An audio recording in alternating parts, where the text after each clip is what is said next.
മോൻ ഇപ്പോഴും നമ്മുടെ കൂടെ തന്നെയാണുള്ളത്. അതൊരിക്കലും നമ്മളെ വിട്ടു പോകത്തില്ല. നമ്മളെ മരണം വരെ എൻ്റെ മൂത്ത മോൻ നമ്മളെ കൂടെ തന്നെയാണ്.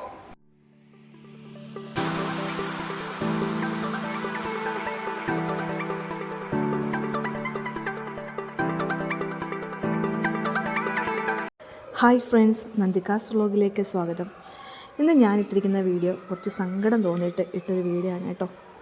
എനിക്ക് ആരാണെന്നോ എന്താണെന്നോ ഒരു പരിചയവുമില്ല ഇവരെ. പക്ഷേ ഇവരുടെ ഒരു ചെറിയൊരു വീഡിയോ ഞാൻ കണ്ടിരുന്നു. എൻ്റെ മോൻ ഇപ്പോഴും നമ്മളെ കൂടെ തന്നെയാണുള്ളത്. അതൊരിക്കലും നമ്മളെ വിട്ടു പോകത്തില്ല. നമ്മളെ മരണം വരെ എൻ്റെ മൂത്ത മോൻ നമ്മളെ കൂടെ തന്നെയാണ്. അതിനൊരു മാറ്റവും ഇല്ല. ഒരു വിഷമേ ഉള്ളൂ. അവന് ഡോക്ടറായിട്ട് ജോലി ചെയ്യാൻ. 2 ആൺമക്കളിൽ മൂത്ത ആൺകുട്ടി വളരെ പ്രതീക്ഷയുള്ളൊരു മകനായിരുന്നു. അവന് പഠിച്ച് ഡോക്ടറാണെന്നായിരുന്നു ആഗ്രഹം. നീറ്റ് പഠിക്കാൻ സേലത്ത് പഠിക്കുകയായിരുന്നു. പെട്ടെന്നുണ്ടായ എന്തോ ഒരു വൈയായിക മൂലം അവൻ മരണപ്പെട്ടു.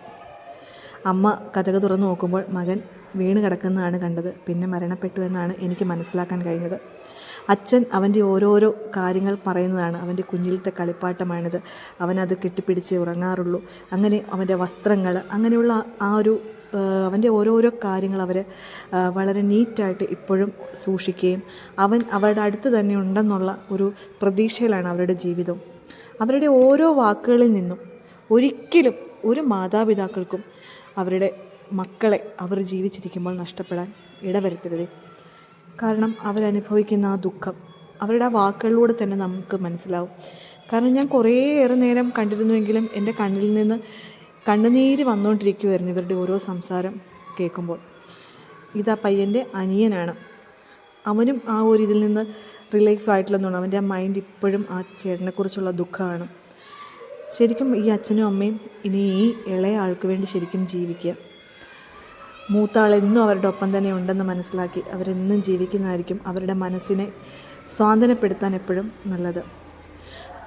ആ ഒരു പുത്രന് വേണ്ടിയിട്ട് ഉണ്ടാക്കിയ കല്ലറയിൽ അവനിഷ്ടപ്പെട്ട ഭക്ഷണവും അതുപോലെ തന്നെ അവനിഷ്ടപ്പെട്ട പൂക്കൾ, ഇഷ്ടപ്പെട്ട ചന്ദനത്തിരി, അങ്ങനെ എല്ലാ കാര്യങ്ങളും കൊണ്ട് അവന് വെച്ച് ഈ അച്ഛനും അമ്മയും അവിടെ ഇരുന്ന് അവനോടൊപ്പമാണ് ഭക്ഷണം കഴിക്കുന്ന എല്ലാ പ്രധാനപ്പെട്ട ദിവസങ്ങളിലും. അവനുള്ള ബർത്ത്ഡേ സമ്മാനം അവൻ്റെ മുറിയിൽ ഒരുക്കി വെച്ചിട്ടുണ്ടാവും.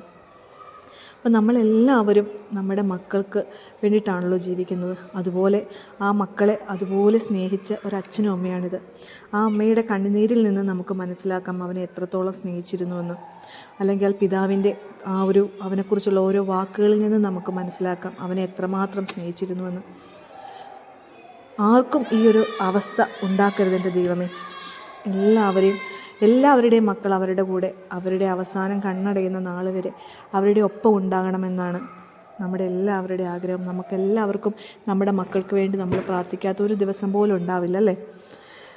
ഇപ്പം ഇവന് വേണ്ടിയിട്ട് ഇവരുടെ ആഹാരം ഉണ്ടായിക്കൊണ്ട് വന്ന് അത് അവന് വേണ്ടിയിട്ട് ആ ഒരു കല്ലറയിൽ വിളമ്പി വെച്ച് അവരവൻ്റെ ഒപ്പം ഇരുന്നാണ് അതൊക്കെ കഴിക്കുകയും എടുക്കുകയൊക്കെ ചെയ്യുന്നത്. എന്നിട്ട് അവർ വീട്ടിൽ തിരിച്ചു പോകും. പഠിച്ച് ഡോക്ടറാൻ ആഗ്രഹിച്ചിരുന്ന പൊന്നുമോൻ്റെ കല്ലറയിൽ അവൻ്റെ പേരിനോടൊപ്പം ഡോക്ടർ സൂരജ് കൃഷ്ണ എന്നും കൂടി എഴുതി ചേർത്തു. ഒരിക്കലും ഒരു പിതാവിനോ ഒരു മാതാവിനോ ഇതുപോലൊരു ദുഃഖം ഉണ്ടാകാതിരിക്കാൻ സർവേശ്വരനോട് നമുക്ക് പ്രാർത്ഥിക്കാം. നമ്മുടെ മക്കളുടെ ആയുസ്സിനും ആരോഗ്യത്തിനും വേണ്ടി എല്ലാ രക്ഷിതാക്കളും പ്രാർത്ഥിക്കുക. നമുക്ക് വീണ്ടും ഒരു വീഡിയോ ആയിട്ട് കാണാം. Bye bye.